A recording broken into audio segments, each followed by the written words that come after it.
Hey guys, I am flying from Reno to Vegas, and if you look out, I can just about, you might be able to see Walker Lake. You can certainly see the haze out there, and that's from all the California fires and the smoke that's there.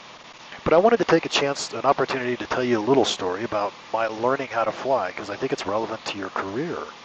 I remember when I was learning, I had an instructor sitting beside me constantly, and his name was Dr. Bob, and Dr. Bob would yell at me, oh my God, and I hated it when he yelled at me, but I would make mistakes, and he would yell at me, and that was his way of getting me to not make mistakes.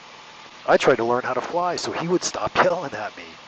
And I remember on our landings, and I was horrible at landings for the longest time, and I would come in for landing, and I'd bounce the airplane or I'd balloon it up, and it wasn't even close. And then I just kind of let go of the wheel because I knew Dr. Bob, he was going to grab the yoke and he's going to land the airplane, and I was completely safe, so no big deal. One day he said to me, Mark, you're giving up on every landing. You got to stop giving up. So I went home that night and I thought about it, and he was absolutely right. I would just give up. And I said, okay, I'm going to fly the danged airplane all the way to the ground.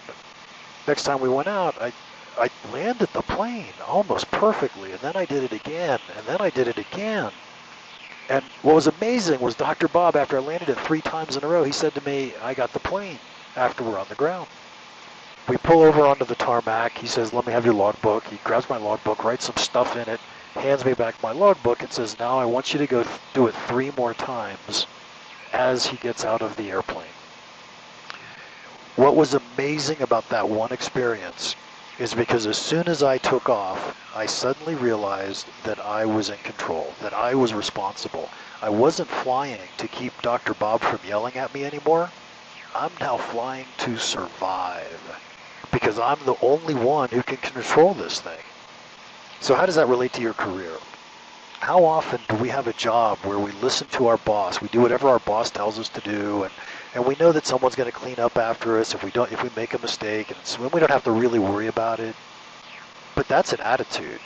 And what you could have is a completely different attitude, and that is that you are in control, you are responsible, you are the one who has to make the decisions, who has to get the results. Because when there's no one else in the plane with you, you're the only one who can land the plane. I got a t-shirt the other day, it was pretty awesome. It says, you're either a passenger in life, you're either a passenger or a pilot. And I thought that was fantastic. So my question to you is, are you going to be the passenger, or are you going to be the one to take control and fly the airplane? By the way, there's Lake Walker again. Maybe you can see that a little bit better. We'll talk to you on the next one. Bye.